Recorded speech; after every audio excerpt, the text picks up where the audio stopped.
Hello, everyone, and welcome back to another week here at the Damage Report. I am so thrilled to find out that you're still. No, he's popping up everywhere now. That was ominous. No, go away. Even your own people told you to go away. Anyway, we'll get to him. Don't worry. We're leading off the show with him anyway. I don't know what I was gonna say. I'm John. It's Monday. It's feeling a little fantastic. We've got Francesca Fiorentini. How's it going, Francesca? Woo! I'm good. I'm very good. You just see a little bit of Duterte for like a second. Yeah. Anyway. Is that who I am to you? Is that who I am? No. We're just getting dictator subliminal messages throughout the show. We're gonna get some later on because I've included a little bit about Bolsonaro for you. I thought you might like that. Yes. But anyway, Francesca, very glad to have you here. I know that you've been busy. The Bitchuation Room never sleeps. It doesn't take a weekend off. What happened on yesterday's episode? Oh, we had Mr. J.R. Jackson of TYT on, and it was so good. I made him watch Megan Thee Stallion's new music video, and it was fun. Fun to watch someone him do that. Why would he not want to do that? That seems like something consistent with him. Very true, but he hadn't yet. So it was fun and we talked about it, and I can't wait for all right wingers to freak out about it this week. At least I feel like I hope maybe they'll be quiet. Unlikely, but yes, everyone listen to or watch the Bitchuation Room. YouTube/FrannyFio is where you can find that, or on any podcast platform. That is awesome. Quick trivia for you. Have I seen that music video? Probably not, it just came out. Anyway, have I seen any music video? Like if I were 18, 19, I'd be like, oh, I can write my entire college thesis on this. You probably can't, but I would definitely have tried. You know what? I bet you could write a good satirical video for YouTube about it. Indeed. Anyway, we're gonna be talking today on the program about Megan's new video. No, we're gonna be talking about a lot of stuff though. We're gonna be talking about Israel. He is looming in the background. We're gonna give you an update on coronavirus. Doctors have discovered one weird trick that stops the spread of coronavirus, and we're gonna talk about it. That's gonna be fun. Kayleigh McEnany still around, still lying after all these years, so that's gonna be fun. What's going on in Brazil? Spoiler alert, nothing good. Then AOC saying things that are kind of good. That'll be good. And then we've got a lot of stuff besides. We're gonna be diving into critical race theory because apparently everyone else in the country has. So why shouldn't we? And then we've got a little bit of Obama. Oh, also today's Monday. So for our tier 2 and tier 3 members on YouTube, every Monday, except for last week because of issues, we do a top 10 list. And we've got one that I think is very timely, very necessary if you are feeling the strain of the times that I am. And that is top 10 reasons to still be optimistic about the future despite all of this. So that should be fun, and we'll have that after the show. Also coming up after the show, by the way, is Indisputable with Dr. Rashad Ritchie. Now in its second week, you can watch it where you watch everything from TYT, as well as youtube.com/indisputable_TYT at 2:30 p.m. Eastern time, 11:30 a.m. Pacific time.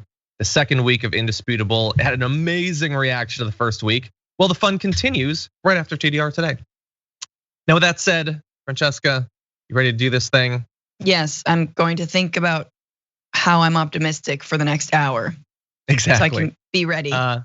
Don't worry, you'll be ready just like BB was ready for us to start this show. So let's jump into it.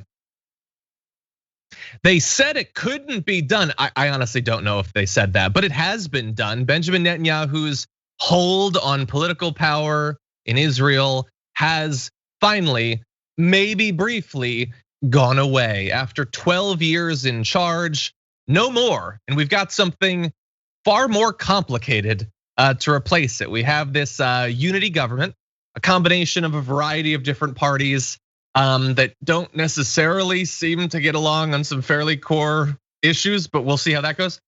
So they're calling for right-wing former defense minister Naftali Bennett to serve as prime minister for 2 years before handing over the job to centrist Yair Lapid. Isn't it interesting, man, to know like ahead of time how that's gonna go. Like, imagine some sort of deal being brokered in the US where it's like, okay, that 2000 election, that was rough. So you know what? We're gonna give Bush 2 years and then Gore gets it. Inconceivable, Francesca. Like, we got a lot more. We got a ton more, but don't threaten me with a parliament this early in the morning, John. I can't. My heart. I haven't had enough coffee. Yeah, but yes, keep going. I'm fueling up as well. So, but basically the coalition, the ruling coalition that's going to be producing this very interesting transfer in power for the prime ministership is composed of 8 different, incredibly ideologically disparate parties from the left, center, and the right, including, for the first time in Israel's history, a party from the country's Arab Islamist community. So that is certainly going to be interesting. And by the way, it was the fact that they got this coalition in the end was fairly fraught. Very close vote, 60 to 59 in the Knesset. In a sign of challenges to come, one lawmaker who had originally agreed that they were going to support this coalition decided not to at the last minute, but they had one vote waiting in the wings of a hospital that lawmaker had to leave to vote and then returned to her hospital bed afterwards. So, wow. But I mean, I'm not laughing. Obviously, it's you don't necessarily want to have a party that's sort of ruling by such narrow margins, but at least it's an area of the world that, like, just nothing really happens. It's just good vibes all the time. So it should be fine. What are your thoughts? I think it's an incredible sign of like how much Netanyahu has fallen from favor, that someone would lift themselves out of their hospital bed and like, I can imagine just sort of the IV drip in hand, like, oh my God, get me to that vote. I'm there. Obviously, I don't know who this is. I wish them well, but good move, power move. It's huge that Netanyahu is out. I mean, I think that it is important to understand what a big change this is, and also say good riddance, right? Bye-bye, goodbye. Yeah. Don't let the door hit you on the way out. He's not, obviously we're gonna talk about how he's not gonna try and be gone, but that he has so radically shifted politics in Israel to the right for the worse. And that this new government might not actually be better. There are elements that are far more right wing, but at least in that moment, especially when we're talking about if Israel does consider itself a democracy, which is questionable considering how it treats Palestinians living inside of it, as well as in the occupied territories. But if it has a semblance, it needed to move on from Netanyahu being the prime minister and at the helm of this. So I say good riddance, like I'm welcoming a change. I'm not expecting much, but I'm interested to see what happens. Yeah, I agree. Is it like, okay, you can get rid of Trump, but you get Dick Cheney? Totally. Like, yes. Well, that's not better, but yes. In coalition with Jill Stein, and you're like, what? Exactly. Weird. Wait, I don't know. And also Bullock's on board. I don't know. Exactly, kind of like that. Yes. So as you've been saying, as I alluded to earlier, this is a complex situation that raises a lot of, I think, very interesting questions about how, if worse, and probably worse, how much worse, on which issues, on which other issues will the sort of disparate nature of the coalition actually lead to less far right outcomes? What does this have to say for the future of the peace process, for relations with other countries in the region? And to all of those, I say, I have no idea. I don't know anything. You know what? You know what's needed on the internet? People in positions like me saying they don't know, because they generally don't know. They just don't say that they don't know. I honestly don't know.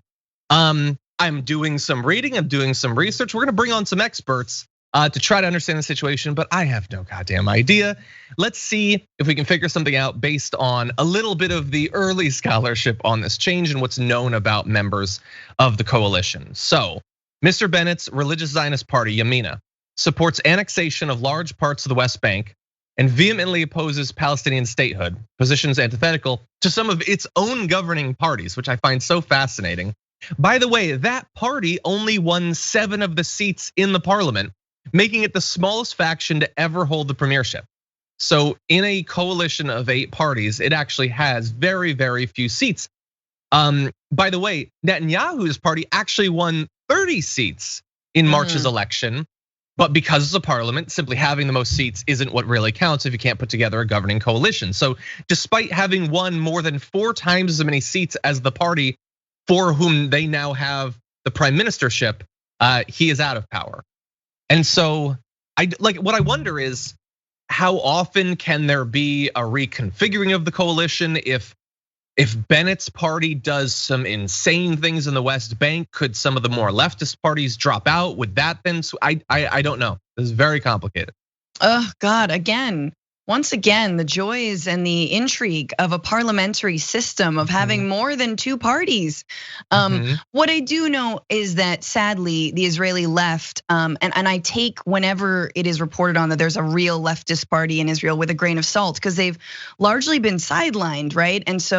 And I mean, again, similar to Trump, Netanyahu created a politic in which everyone wanted to be more Netanyahu and more Trump in the United States than he himself, right? So that's why you have Naftali Bennett being like, I do want to annex, large parts of the West Bank.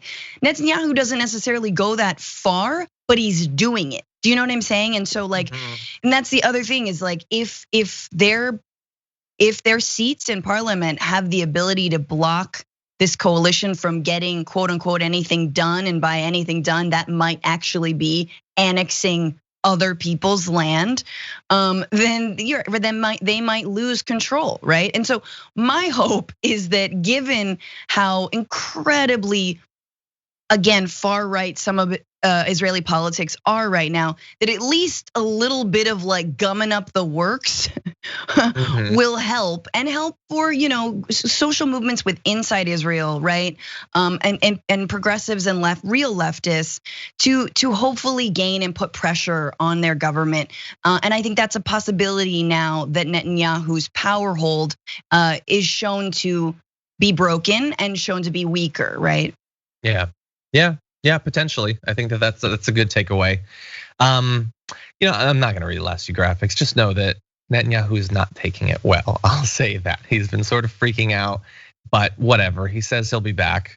I don't know. The world's terrible. He's probably right. He probably will be back, but we'll find out. No, he says he will be back, but he's also like, I'm going to make sure you fail. It's like very like, you kids, end of Scooby-Doo. I'll get you next time. I feel like I've been doing a lot of Inspector Gadget in this, but like lately it's my thing. Just have like an iron fist. But I think the other thing, I had a thought, John, and it was smart, and then it left me. Oh, okay. Well, perhaps it'll come back. You know what? And we can always return to it. That's the free form nature of the internet.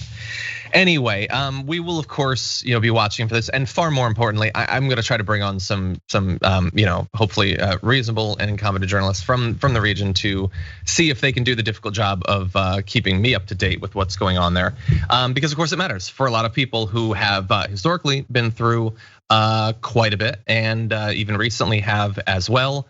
What would that last situation have been had this coalition been in charge? Those are the sort of stakes that we're talking about, so we will be watching. Anyway, with that, we are gonna take our first break, but you're gonna wanna stick around, because when we come back, 2 different approaches to coronavirus, which one's gonna win, as well as Kayleigh McEnany popping up to remind us of how terrible she was. Oh, it's gonna be a little bit of nostalgia on the damage report after this. Okay, what is going on out there? They say the pandemic is over. Are they right? Or does it really depend on where you are? Let's find out. Fox News isn't over you being terrified about the pandemic, not about the sickness. That simultaneously has to be nothing to worry about, and yet you have to be scared about something. So they've come up with something, and that is one more reason to not trust the vaccine. I literally just went to Fox News to see what are they saying about the pandemic. Are they happy about the fact that case counts are down? And I found this. Vaccinated Los Angeles doctor diagnosed with COVID-19 warns about breakthrough cases. So as far as I can tell, this story is perfectly legitimate. I just find their takeaway from it to be pretty fascinating. So they're talking about Dr. Eugene Choi, a Los Angeles-based radiologist who said on Saturday in an interview that he came down with COVID-19 despite receiving the vaccine about 6 months ago. He said that he was surprised when the diagnosis came through, but when he learned that his wife was also diagnosed, he realized it wasn't a fluke. And then Fox says he still insists people should be vaccinated. Well, yeah, of course he would. What, like, I am perfectly fine with you profiling people who've gotten the vaccine and have still gotten COVID. It is a reminder that safety measures outside of vaccination are still necessary. The idea that you would try to use it as a reason to say, well, then what's the point? That seems sort of backwards and wholly consistent with Fox News's public health messaging over the last year. Francesca, any thoughts? I mean, you got fully vaccinated people trying to stick keys to their foreheads. Like, I don't know, which immediately makes me feel like they're totally not vaccinated. They're just saying that and doing that. Yeah, but are they vaccinated? I don't think they'd be vaccinated and do the key thing. I don't think so either. If they are, I mean, if you've got that many worms in your brain that you're gonna stand up on television and do that, you definitely didn't get, a vaccine. But I will say, it's so interesting when you look at headlines from FoxNews.com and and Breitbart back in the day, and the way that it's not fake, but it's so skewed and so selective, and also they're citing a site, like it is absolutely.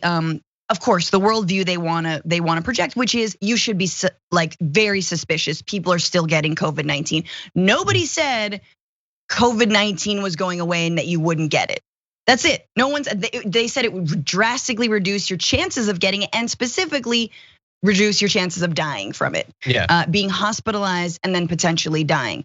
I don't know. It seems like this doctor was not hospitalized. That's important to note, but they're completely irresponsible. And again, when you've politicized medicine, again, I know we're supposed to be optimistic later, but I feel like we're headed to another dark age, y'all. Like we really are. I do think we are, and I think I think we might be in it. We might be on the cusp of it, but like Trump was our I don't know. We're about to we're Galileoing Fauci. You know what I'm saying? Yeah, we are.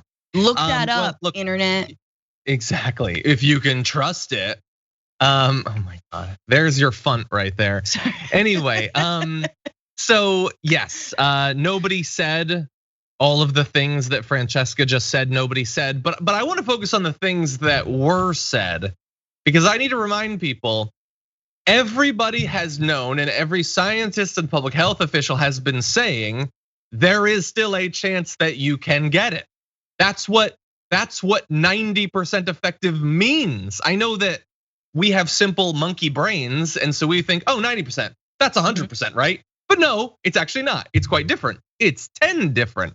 So let's talk about these numbers. Now, these numbers are coming from Fox News. I generally think they're probably acceptable, but anyway, they demonstrate the point. A recent study from the CDC shows that Pfizer and Moderna are about 90% effective against infection once 2 weeks after the last dose has passed. The 1-dose Johnson & Johnson vaccine is about 72% effective against moderate to severe disease. Now, those are pretty good numbers. But very importantly, they're not 100%, which means you can still get it. That does not, however, mean, so what's the point? And that should not need to be said. Everyone 100% gets that, or at least 90% gets that. You know what's happened sometimes? People who were packing a pistol got shot during a mugging or a robbery. Having a gun for self-defense is not 100% effective. So I guess you shouldn't do it. I guess there's no point. Fox would never do that as an article.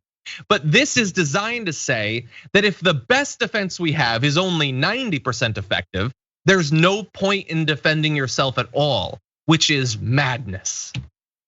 Oh, wow, interesting example, John, because I would say in most cases where people were armed, they were still hurt, maimed, and more people were killed. I feel like it's more like 15%, vaccine 90%, fighting fire with fire in a moment's notice when someone has a gun. 10-15% maybe. Everyone wants to think they're a hero and then they can just sort of, like matrix their way into being one. No, you can't, sorry. But yes, you can get a vaccine. I mean, look, if there is a silver lining to all of this, right? And I think we saw this from the beginning, it's that local and state local, county, and state governments matter. There are more eyeballs on them. We are looking to them to be leaders because from the federal level and from just a pure information level, we're being completely let down. So you can't turn on, Fox News. I mean, when could you have ever? But I just got a text this morning that there was their COVID vaccines in a mobile unit. Remember, I wanted a van, so I hope it's a man in a van, and it looks like there is. Near in my neighborhood, which is wonderful. And so I think those are the programs that thanks to, some federal funding, but enacted and implemented on a statewide and a countywide level that we should be heralding, that are important. So absolutely in this time, obviously looking to the damage report, but looking to, yes, your local leaders for a little bit more guidance, I think can only be a benefit. This is again, a silver lining in just sort of a large turd of us completely effing up the response to this pandemic. It does. Well, let's move now to something that maybe, if the theme of today is optimism, here's a little bit of optimism for you as we move into this. Doctors have discovered one weird trick to make COVID less common, and it's a mind blower. So you're gonna wanna sit down for this as we dive into these numbers. So first of all, current situation of the pandemic in the US, nationally, 43% of eligible Americans are fully vaccinated, and the country is now averaging under 16,000 new infections a day, which we haven't seen since like March of last year. However, there are 10 states concentrated in the deep South and rural West reporting fewer than 35% of residents are fully immunized. Now, so that's the situation. We're getting the immunizations up, cases overall are going down. So what's the weird trick? Well, it turns out, I'm gonna go through this slowly. States with higher vaccination rates now have markedly fewer coronavirus cases. Isn't that amazing? They got vaccinated and now there's less cases. And places where they didn't get as many vaccinations are not seeing as big of a drop. Do I need to repeat that? Because it's a wild one. The vaccine is stopping people from getting sick. Now, obviously that should be common sense, but the Washington Post has done a statistical analysis, not just at the state level, but breaking down areas within states because there could be a wide divergence between different areas of states in how many people have gotten vaccinations. And that's what they found. They also found that states with lower vaccination also have significantly higher hospitalization rates because of course they do. People are still getting COVID and COVID has a chance of putting you in the hospital. Now, because the difference between states isn't 100%, like they're saying, it might be 43% on average, 35% or a little bit less in some of these deep South states. No state is still like 100% open to coronavirus as it was a year ago. Partially because some people are getting vaccinated no matter what, and also because states like that, let's keep it real, had more cases of COVID providing temporary immunity to the virus. So let's bear in mind that poorly vaccinated communities have not been reporting what would be considered catastrophic conditions. Instead, they're usually seeing new infections holding steady or increasing without overwhelming local hospitals. And because of how many people, over 33 million Americans have had COVID, it's unlikely to ever reach those catastrophic conditions again. That said, you can compare different states and different areas within states, and the areas that got vaccinated are doing better. Francesca, I know it's difficult to accept. It is, and I think, look, 43% fully vaccinated is something like 50 or just above who had one dose. I don't know if we're gonna get to Biden's July 4th. We all, open mouth, kiss one another over the grill. Like I'm not. I mean, too late for me, number one. But two, no, I don't know if we're gonna get there. I don't think we're actually gonna see, we know we're not gonna see herd immunity. I don't think we're gonna see the 70% of vaccinated people by July 4th. We've got less than a month to do that. So I would just say for everyone and their own communities and families to not be afraid to ask, and not be afraid to be discerning, of saying, look, I'm only having a small gathering for like vaccinated people. That's okay. I'm trying to keep everybody safe. Since once again, we know that somehow somehow we're not checking vax cards, even though why the hell not? And that, a lot of businesses aren't doing that, and there are many different reasons. I don't want to argue about it, but for you keeping your family and friends safe, it's a perfectly normal question to ask, and just to be cautious, as you know, that more people than you think are not getting vaccinated. And that's sad. I encourage everyone to try and get someone vaccinated, but I also know in this, by the same token, to be wary that not everyone is. Exactly, yeah, and just one added little extra thing to throw out there is that variants continue to pop up and spread, and this so-called Delta variant, it's really bad, way more transmissible than original recipe COVID was last year. And by the way, importantly, is showing significantly higher ability to break through the vaccine, at the very least for people who've been vaccinated once. So, and I know there's a lot of people who, I got one and now there's so little COVID, I don't need it. Please do not be that person, or that have been convinced, and this has been a thing that they've been talking about on Fox a lot recently, which is, what's the point? I got it already, I don't need it. They are pushing that despite the fact that that is not at all what doctors say. It is believed that it is temporary, your protection. It needs to be supplemented and extended with the vaccine. And I am very worried. Right now in the UK, cases are going up once again, probably because of these sorts of variants. It is not impossible that that could happen in the US, that even in a situation where we have much more collective approaching a herd immunity, okay, that's really good against like maybe old COVID, which was transmissible, but not as much as these. These are much easier to spread. They might be able to break through even that. So that's my fear. Hopefully people will start to take it seriously once again. I swear to God, if there's COVID 2022, I'm just gonna have like armies of children and like teach them survival skills, and then we'll like just sort of like booby trap my house. Yes, I rent, but whatever. And you just have to remove the booby traps when you move. That's all. Yeah, I mean, look, if I can build an underground revolutionary army from my womb in a year, I feel like, I know that doesn't work out mathematically in terms of gestation. I'm getting off topic, John. What I'm saying is, I really hope there's not a quarantine. What you're saying is that we all have to be ready to live out a sweet tooth type situation. So yes, we will do that. Anyway, let's move on to you didn't watch Sweet Tooth, did you? Nope. Nope, that's fine. Let's move on to very different news. It's been a few months, hasn't it? No, don't point at you don't like them. Don't point at them like that. Anyway, Kayleigh McEnany is back and trying to, I don't know, revamp her reputation, rewrite history a little bit.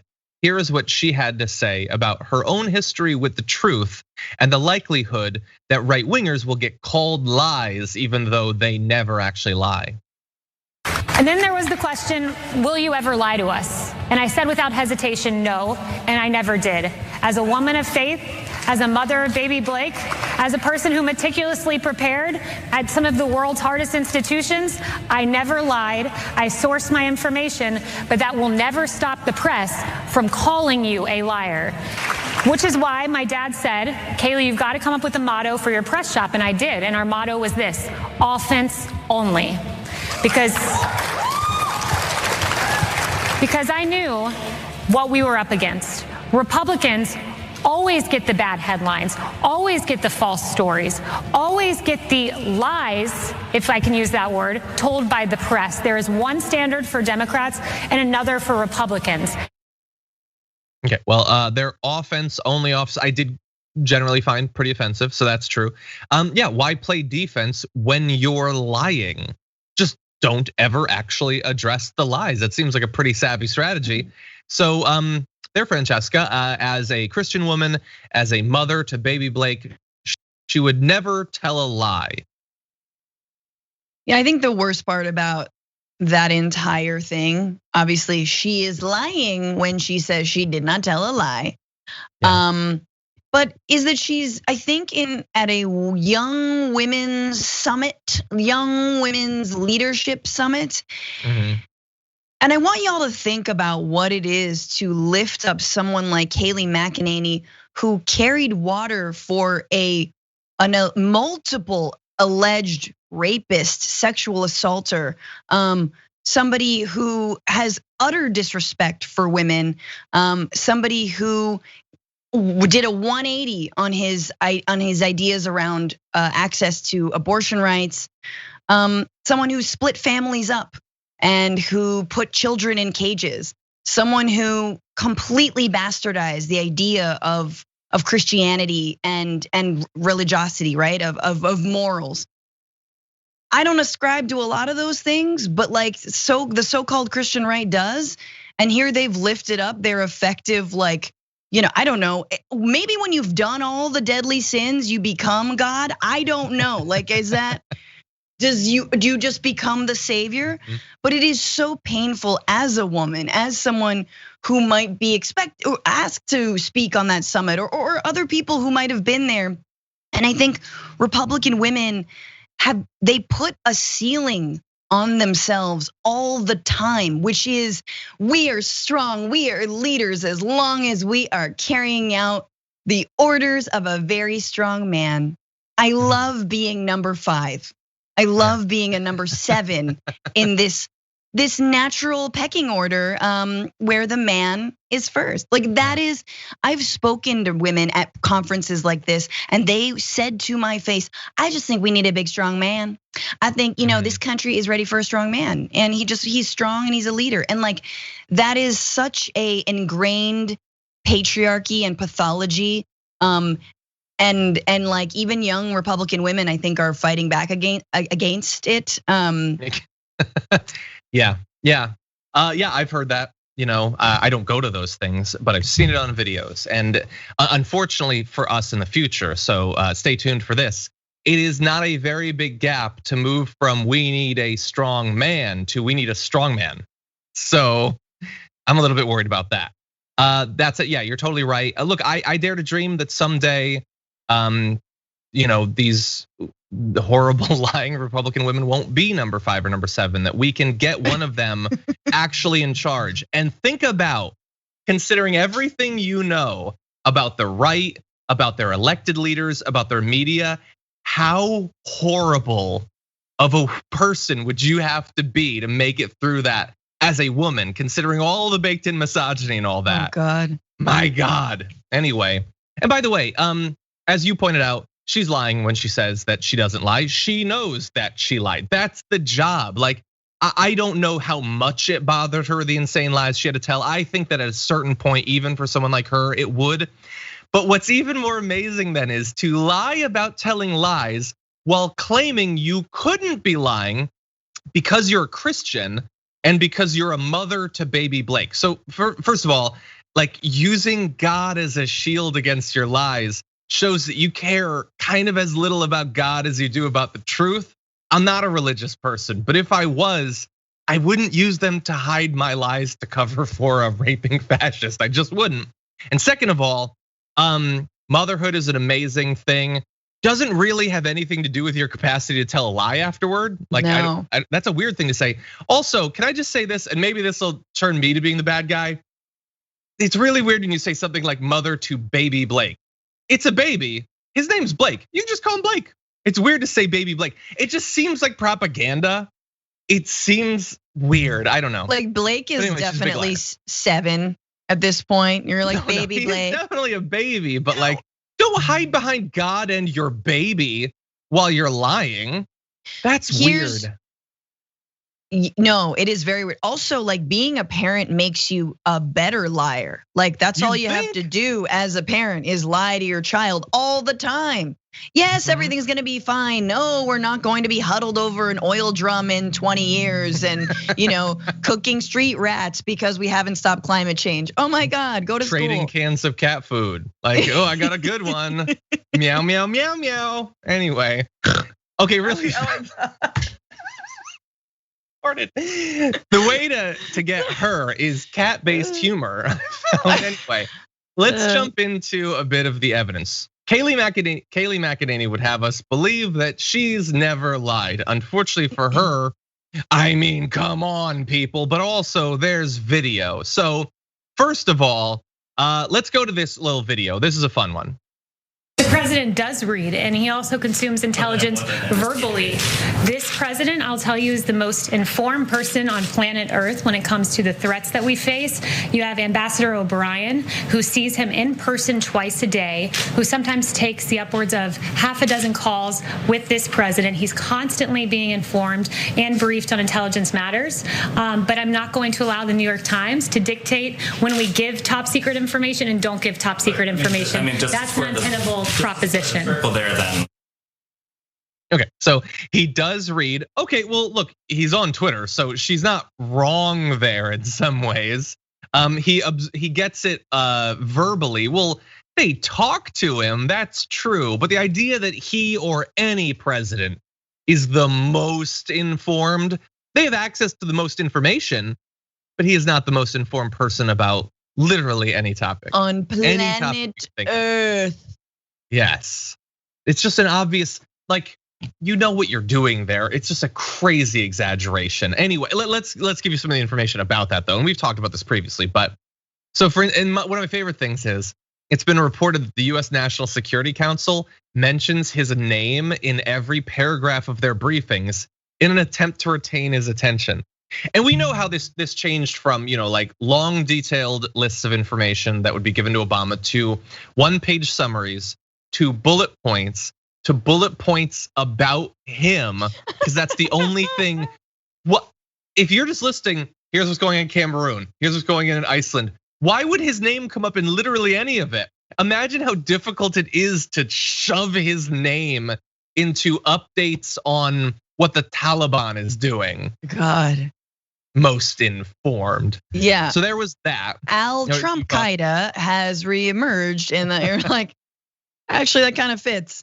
Look, I know we talked about Israel earlier. You know that Bibi named a settlement after Trump? This is real. Probably to get him to pay more attention, but it's like, oh, that worked. Every country should just name, not anymore, because he's gone away forever. But naming a town after Trump, not the worst idea. Not the worst. We named a segment after him. We do it every Friday. Now, his lies also had to do with the coronavirus, or her lies were about his lies about the coronavirus, I should say. So she tried to defend when he said that the coronavirus affects virtually nobody. Remember, 33 million people have it, like almost 600,000 people have died from it. But in a rally in Ohio, he said, "We now know the disease. We didn't know it, and now we know it. It affects elderly people with heart problems and other problems." Remember, he went to the hospital with COVID. Anyway, we continue. "But they have other problems. That's what it really affects. That's it. In some states, thousands of people, nobody young, below the age of 18, like nobody. They have a strong immune system. Who knows? But it affects virtually nobody." And when asked about that insane, like it's worse in hindsight. We knew at that point it wasn't remotely true. She said the president is telling people the truth. You're taking the president out of context. No, I'm not. I just went on a whole paragraph of what he was saying. What context is supposed to protect him in that case? She really was, I think, the most North Korean propagandist of press secretaries. Like I said that before, but she just added that little extra, like no one in this administration has ever double dipped a chip in the history of their life. It was so over the top. And so I really at least appreciated that, because it also was at the perfect time of his administration where all the wheels were coming off. And so they just needed someone to be like, the wheels are all on. What are wheels? Wheels are fake news anyway, like that level. So, she's got a great, I'd watch a game show with Kayleigh McEnany. I would, and her being like, you're not the winner. Just turns the wheel. She would be good for that. Yeah, we'll run through some of this.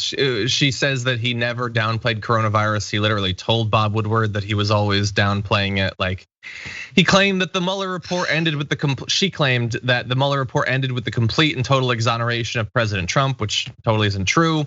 The Million MAGA March, which had a couple of thousand people at it, she claimed it was more than 1 million people. Maybe lying more than Spicer did about the inauguration crowd. Look, like anything you want. Sort of lies of omission, lies of commission, lies of exaggeration, lies about images, lies about videos, lies about quotes, lies about shallow stuff, lies about the most substantive stuff you can imagine, lies of literal life and death significance. She lied and lied and lied. That hopefully will be her continuing reputation, but she's wealthy and white and she's in the media. So I'm sure she's gonna find something delightful for herself to do at some point in the future. CNN is gonna give it 8 more months and be like, okay, well, you can come back. We need a conservative voice. Yeah. John. What's your take on Tucker Carlson's primary bid? Anyway, okay, so here's what's gonna happen. We're supposed to be optimistic. I know, we're gonna return to optimism, don't worry. It's about to get even darker though. So we're gonna go away for a few minutes, but after this break, Bolsonaro, what is he up to? What is in the future for Brazil? It's looking a little dark, and then AOC on the future of the Supreme Court after this. Why don't we get back into the news? But don't worry, we're gonna close out this hour with something light, something fun and fluffy, the possible complete fascist takeover of Brazil. So that's gonna be fun. Let's get into it. We unfortunately can't show you the video because of the flagrant middle finger in it, but Bolsonaro, Jair Bolsonaro, president of Brazil, recently got on a plane and the reception was spicy. Jeers and taunting, middle fingers, calling him a purveyor of genocide. And that's just trying to get on a phone or on a plane. I know, we've all been there. Anyway, he had to say about that heckling, those people saying get out Bolsonaro should be traveling by donkey. So he's a nice guy. He's a nice guy. Anyway, he is up to a lot of really shady stuff in Brazil. Especially recently when it comes to investigations of people critical of him in media, even like independent people like YouTubers and things like that. And a lot of it probably has to do with the fact that coming up in a year, there's going to be an election in Brazil. And right now, it's not looking great for him. The former president, Lula da Silva, his main rival, appears to be strengthening his lead. Neither man has actually announced their candidacy, but it's expected that both are gonna run. And right now, in one recent poll that I found, Lula's lead is fairly significant over Bolsonaro. But let's bear in mind, that only really matters if you have an election and if the election counts. And if you win in the election, you're allowed to actually take control of power. And that is where the concern starts to come in. I'm gonna give you some examples of why people might need to be concerned, but Francesca, I wanted to give you an opportunity. What'd you think about this? We haven't talked about Brazil, you and I, for a bit. No, I mean, I think what's interesting about this moment for Bolsonaro is that he really had a lot of backing from Trump, and the idea of the sort of little authoritarian rat pack that got together and supported one another, and that's changing around the world. And him losing, I mean, Trump losing the White House, Bolsonaro lost an ally, right? And they could sort of deny science together as they oversaw massive amounts of death and the spread of COVID, which they denied and downplayed for months. And similarly, and now I think these moves that he's making towards even more authoritarianism, a lot of people are saying that's a move of desperation because he knows he's gonna lose. But exactly right. I mean, I wouldn't put it past Bolsonaro to try and stay in power. Honestly, if I were Lula da Silva, I would not want to inherit a Bolsonaro like presidency and a country. But that being said, I also think that, in the same way that Biden thought he was the only one to be able to emerge out of the Trump era, maybe Lula da Silva is similarly the one who's got the most popularity and name recognition who could actually boot Bolsonaro out. Yeah. Well, let's talk a little bit about what might be inherited. As of right now, 490,000 people officially have been reported to have already died during the pandemic in Brazil. On Saturday, the Brazil's health ministry reported over 2,000 deaths just for that day. So yeah, that's not looking good. And I can understand, like with Trump, these sorts of situations could severely hurt your chances of getting reelected. So maybe you want to have a plan B. And so let's talk about a little bit of that. Appearing alongside thousands of motorcycle riding supporters in Sao Paulo, the far right former army captain said the country's state military police forces serve as a support to what he dubbed my army, saying, quote, "You are auxiliary to the armed forces. I'm sure that in compliance with law and order, by complying with constitutional provisions, we will be together, whatever happens." That's kind of terrifying. And yeah, meeting up with a bunch of people on motorcycles is yet another Trumpian little move that he's got there. Bear in mind with his relationship with the police, Bolsonaro in office, he has sought to boost legal protections for police who kill on the job, saying criminals should, quote, "die like cockroaches," which is not super new. I mean, he's been talking about the need for the state to kill more people for a long time. Back in 2016, he said that the former military dictatorship, the mistake of them was that they tortured and didn't kill. First of all, fact check, they killed a lot of people. He thinks they should have killed more. And as I alluded to, critics of the president, from indigenous leaders to YouTubers, activists to journalists, opposition politicians, have been investigated under the dictatorship era national security law. So there's a lot of concern about that, particularly against the media. He told a reporter last year, "I'd like to punch you in the mouth, you bitch." I think that might be bastard, but it's bad either way. And those are two of the words I'm actually allowed to say on the show. That's fun. Yeah, he's been saying that. We have one more wrinkle on this, but Francesca, what do you think about the possibility that he might be trying to get forces together for some sort of rejection of election results? I mean, yeah, and this is the way things come down, whether the police and the military will be on the side of the government or not. I mean, this is sad to say. We've seen it across the world, and we basically saw it in this country on January 6th, where a lot of former military and police officers were part of the insurrection. And I think there was that moment. I mean, look, had Trump not said that those who die at war are suckers and losers, maybe more of the military would have been behind him. But again, we've got the stupid version of a dictator. Maybe Bolsonaro is smarter / scarier. But this article from The Intercept that I think you're citing, begins with police officers in a northern province of Recife, or I believe a state in Recife, like blinding an elderly person with a rubber bullet. And not because, apparently not because they wanted to, but because they're under orders from Bolsonaro. So that means that, like, again, even local and state police are following his orders. One wonders in a year if they're gonna still be doing that. And look, Bolsonaro's also rejected some of the vaccine. I know that's a huge part of it. And look, no matter what, you just have to be strong. Exactly, you just have to be strong. And I do think, like, for better or worse, and in this case, I think for better, and in our case for better, the COVID-19 really politicized like your strongmen, expose the weaknesses of your strongmen, which is you can't just be strong in the face of COVID-19, it can still kill you, oh my God. And when rubber hits the road and we need someone who believes in science, these strongmen aren't there for us. So yeah. We have very little time, but I want to give you one added little thing, about the upcoming election. He is saying if they don't switch over entirely to just paper ballots, he's not going to accept the results. Which, look, I would prefer a paper trail too, but I don't think that's why he's doing it. And bear in mind, you talked about the relationship with the Trumps. His son was in Washington, D.C. and met with members of the Trump family and inner circle before, during, and after the Capitol insurrection, and had this to say about the insurrection. It was a disorganized movement. It was unfortunate. Nobody wanted this to happen. If it were organized, they would have taken over the Capitol and made demands that the invading group established in advance.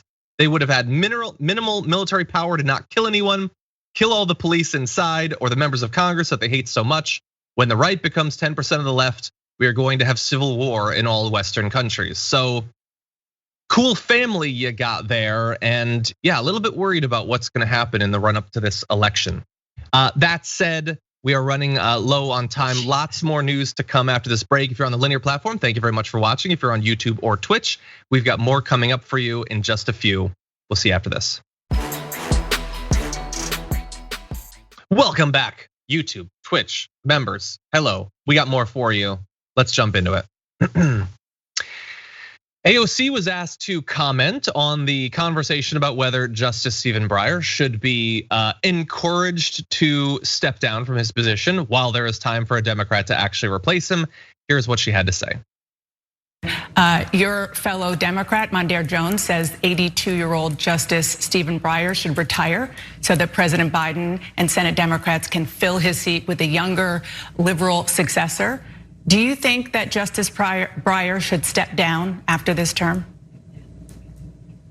Well, I believe Representative Jones has a point, and we have had very difficult experiences with making, I believe, the opposite mistake. And especially if Senate Democrats are not going to pass reforms on H.R. 1, we cannot rely solely on a wish of winning elections, particularly in the Senate, when voting rights are under attack in Georgia, Arizona, and Texas, across the country. And if we're not going to pass H.R. 1 with the preemptive clauses that can roll some of that voter suppression attacks back, yeah, I believe that we should protect our Supreme Court, and I thought that should absolutely be a consideration. So just to be clear, you do think that Justice Stephen Breyer should retire at the end of this term?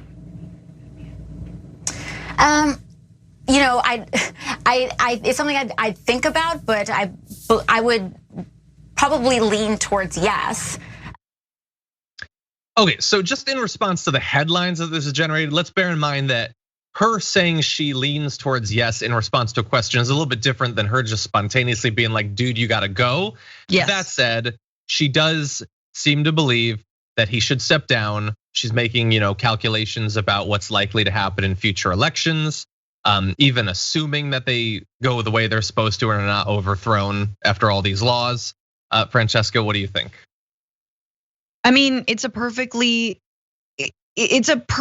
fine and normal and a smart thing to ask, which is that, yes, we protect the few liberal seats on the Supreme Court, and that, judging what Mondaire Jones said was like, have we not learned our lesson? And he was talking about Ruth Bader Ginsburg, RIP, dying at the age of 87, when it was clear that she probably should have retired under the Obama administration, right? And like, look, it's funny that even now, thinking about expanding the Supreme Court and how Biden sort of said he would do that or look into it, he's not gonna do that.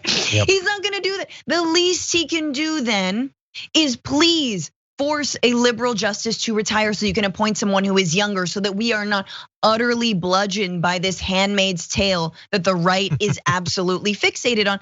And I say that like, it feels like it's funny, but it is so upsetting that on the right, there is a concerted effort. There is a decades-long process. There are dark money think tanks and groups who know exactly who they would replace every single justice with. They have them waiting in the wings. Yeah. They've been appointed under Trump or Bush. They know how they're going to completely control the Supreme Court, right? And we've been losing so hard on this when it comes to, and by losing, I mean the side of progress and the side of living in the 21st century has been losing so hard on this. So it's frustrating that we have to look to AOC, who is a young representative who's got only so much power, completely sidelined by her own party, to say, yeah, maybe we should kind of consider asking him to retire. Like that's our leadership on this? Because, well, and I guess she and people like, Representative Jones are the only ones that can say that, because they're like the crazy radicals that are accurately, pragmatically understanding the current political situation and how tenuous even that one is. One Democratic senator getting sick or something in the wrong state, and that's it. No, we're done. We're not getting anything. And the only I totally agree. We should learn the lesson. Ruth Bader Ginsburg, I think, definitely should have retired. That said, the only thing that's makes me a little bit less angry at her is, at least in the last few years of Obama's term, I don't think he would have gotten anyone anyway. Apparently, in hindsight, they weren't going to give him a justice, so maybe it wouldn't have even mattered. But that said, we ended up getting Amy Coney Barrett, and that's going to be a disaster for probably the rest of my time in media. Anyway, now, how bad is it likely to get? Almost perfectly timed to buttress Alexandria Ocasio-Cortez's point. Here is Mitch McConnell on with Hugh Hewitt. Would the rule that you applied in 2016 to the Scalia vacancy apply in 2024 to any vacancy that occurred then? Well, I think in the middle of a presidential election, if you have a Senate of the opposite party of the president, you have to go back to the 1880s to find the last time a vacancy was filled. So I think it's highly unlikely.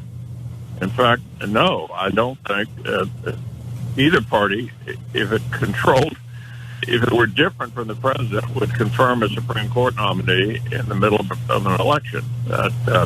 What was different in 2020 was we were of the same party as the president, and that's why we went ahead with it. That's not why you went ahead with it. That's why you were able to do it. I guess you had the numbers, and it's like, oh, correct, good historical read there. This is definitely how it's always been. No, it's not at all. But we can talk about the history, Francesca. We can make sure that people understand that this is a radical change to the way that it works, but it is done. When he says they're not going to do it in the middle of an election, he's not talking about the last 3 months. He's not talking about the last year. He is talking about anytime. Anytime they're able to block it, they're going to block it. There are no justices anymore if they're able to block it. And only because the rules were changed in terms of Supreme Court nominations a few years back, they would be stopping it now. They would be filibustering literally every single one. And we would be going through a news cycle of Manchin talking about how, well, I guess, we just got to fight for more bipartisanship. But if they ever regain the Senate, that's it. On that day, there's no more justices. Doesn't matter if it's a year, 2 years, 3 years from the election, they're not going to do it. I am an open hypocrite.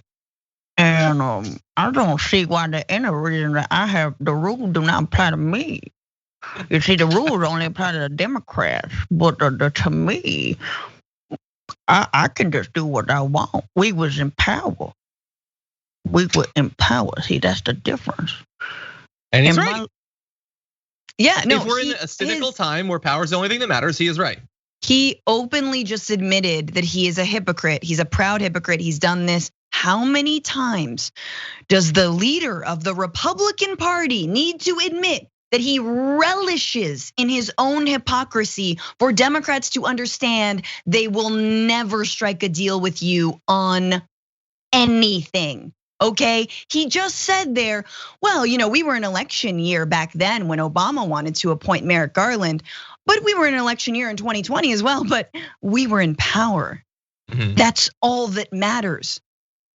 I can't, how many times? Next time he's gonna say, well, yeah, okay, I know I said that then, but now it's the year of the pig, so it's different. No, he's gonna come, doesn't matter. I don't care about the excuses. He's gonna do what's gonna benefit him.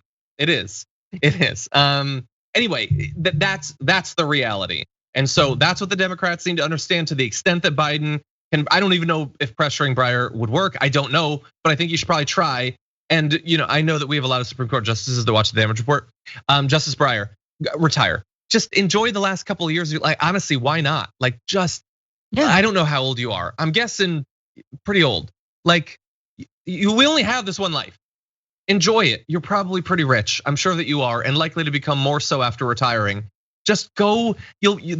Stephen Colbert will bring you on the show. Like, it'll be great. You'll be super rich. You'll be super happy. Just do that, okay? Why do we do this to these people? Why is it a lifetime appointment? This is absurd. I don't know.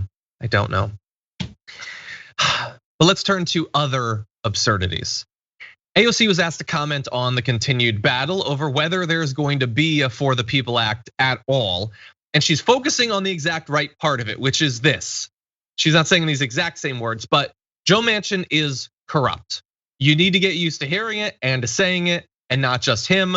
All of them are corrupt. In this particular area, the reason that it matters is he is being paid off by his donors to make sure that legislation that he has previously supported, the overwhelming majority of his constituents support, that even Republicans support, does not have a chance of passing, and he's doing it so he'll get paid. She's already pointed that out once. Here she is doing it again.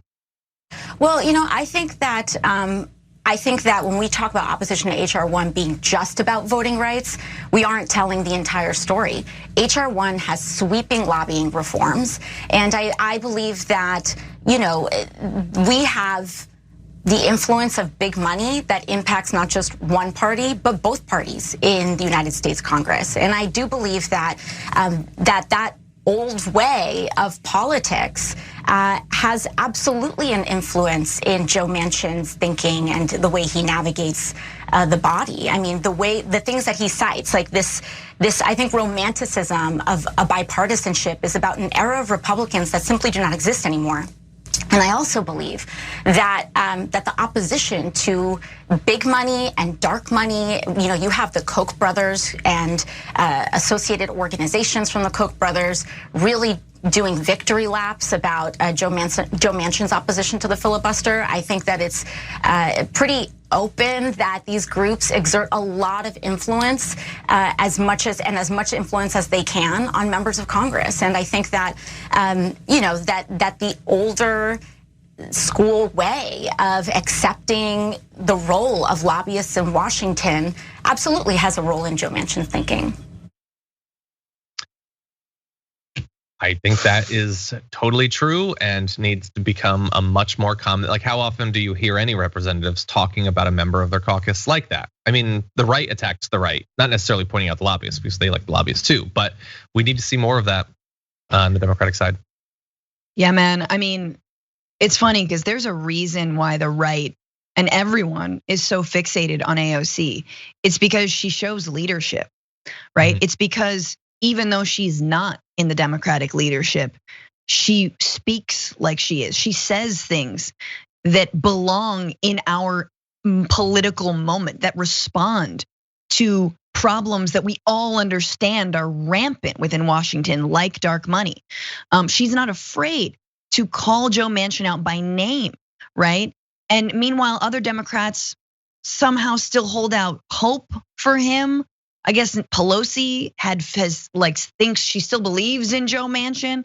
No, and I think pointing out the dark money, reining in dark money, reining in corporate spending and campaign spending, and that aspect of HR 1 is incredibly crucial. And it's something that a lot of mainstream news outlets have also skimped on and they haven't looked at, because it is far more sweeping than just protecting voting rights. It's actually protecting our democracy in a lot of new ways, in two other ways, in securing elections, right? And having better protections, which I think we all agree we need. And then also getting money out of campaigns. And nobody wants to talk about that because that sort of fingers everybody. Like that's like pointing the finger at both Democrats and Republicans. Mm-hmm.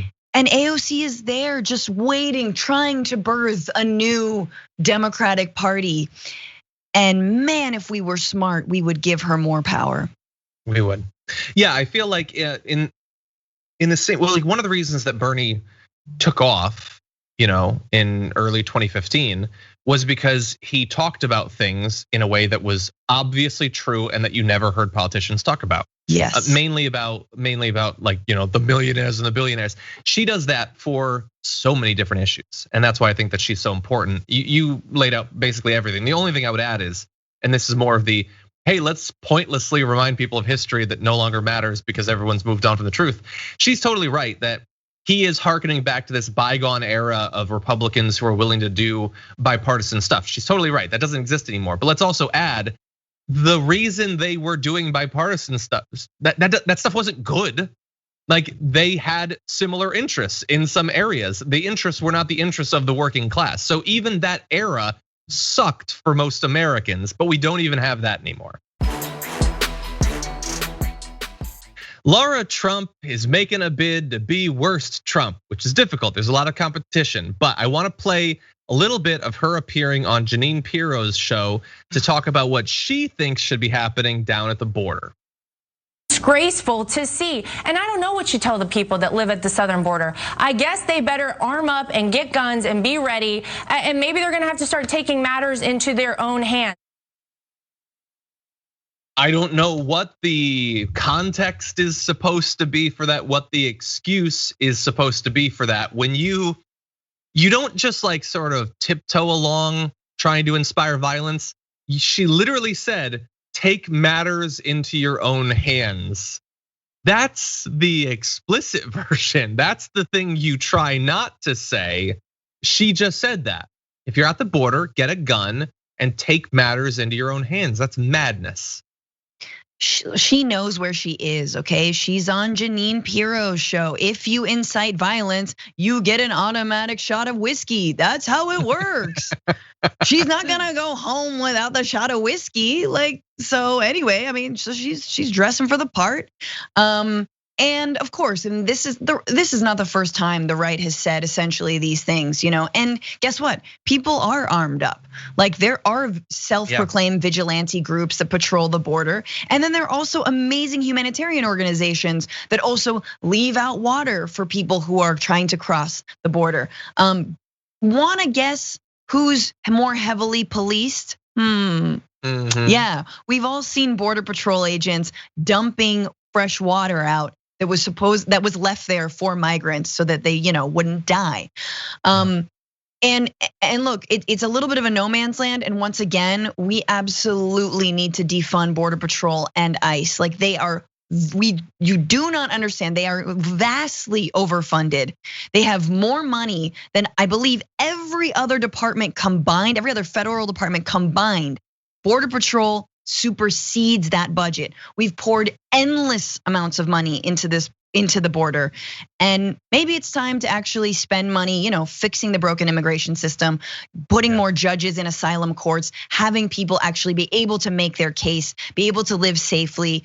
Not to mention, what Kamala Harris did last week in terms of going to Guatemala and telling people not to come here, and then giving a very small amount of vaccines to the people of Guatemala, like 500,000, which is nothing.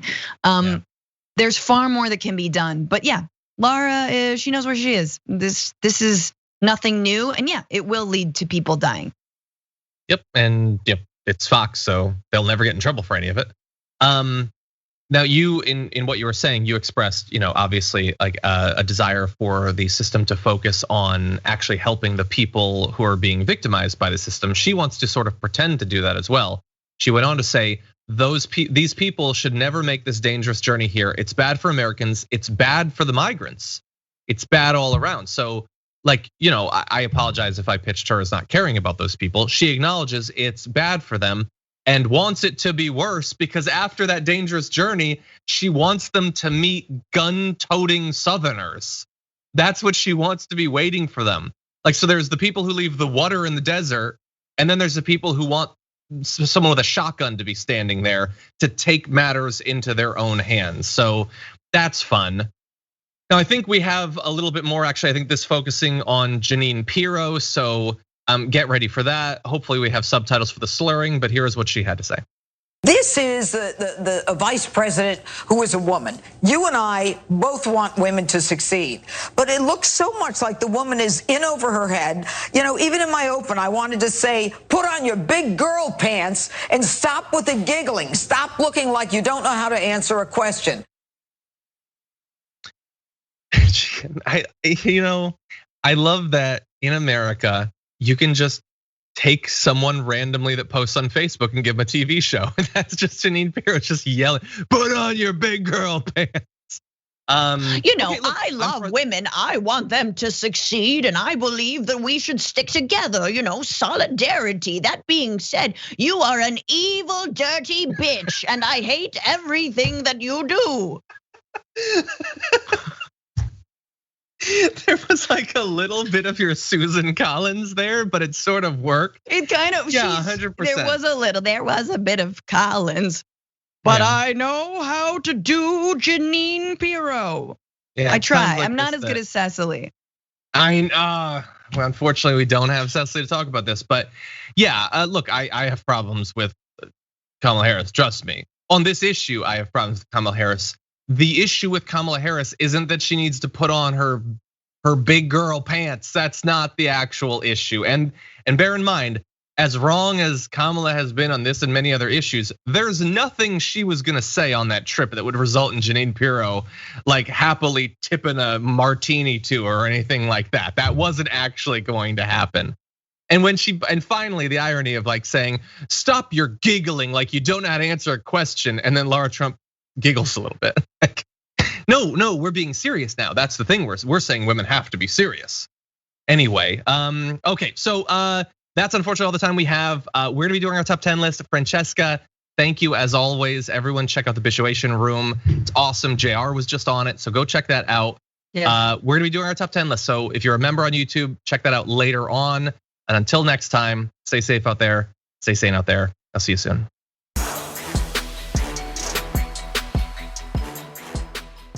Thanks for listening to the full episode of The Damage Report. Support our work, listen ad-free, access members-only bonus content, and more by subscribing to Apple Podcasts at apple.co/TYT. I'm your host, John Darola. I'll see you soon.